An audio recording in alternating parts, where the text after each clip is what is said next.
Boa noite, primo. Nunca mais falamos, mas vem por intermédio da dívida que eu tenho sobre aquela questão do camalongo.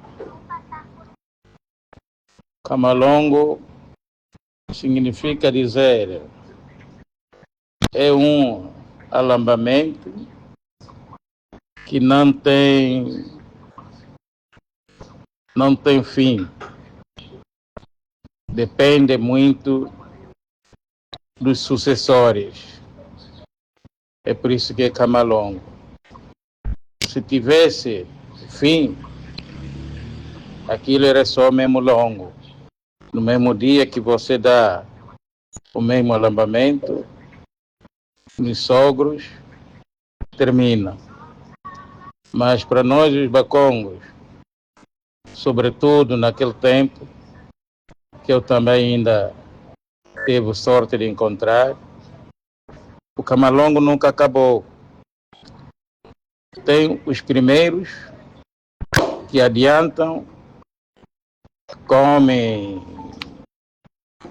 aquilo que eles estipularem, mas mesmo assim não termina por ali. Quando aparecer mais outros, sobrinho do pai, sobrinho lá dos tios, da mulher, és obrigado também a estender a mesa para lhe servir.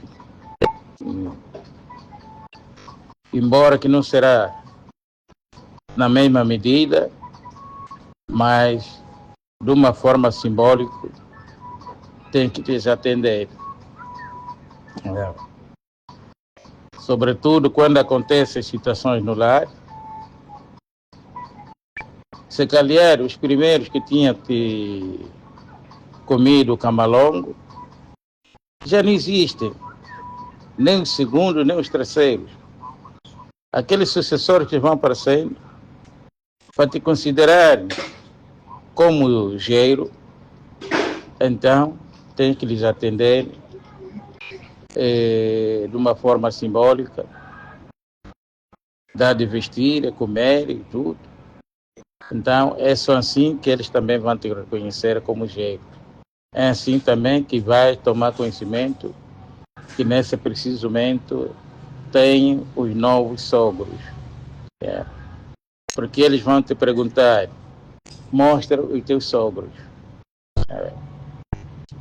Isso acontece muito, sobretudo, quando a sua parceira desaparece ou morre e o seu marido fica.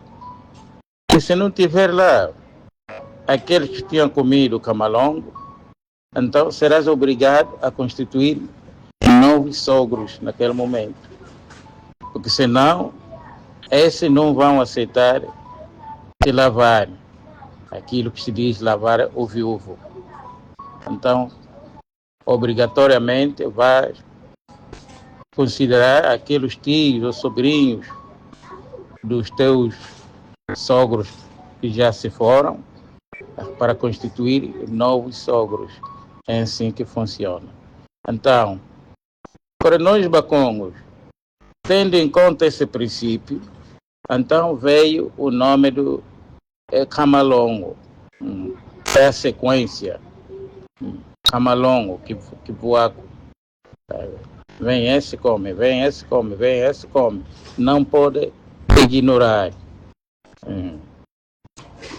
Até vale a pena dar a bandalha, fazer a bandalha no pai do que os sobrinhos. Os sobrinhos são mais perigosos. Então, esse é camalongo. Muito obrigado. Amanhã falamos. Com licença.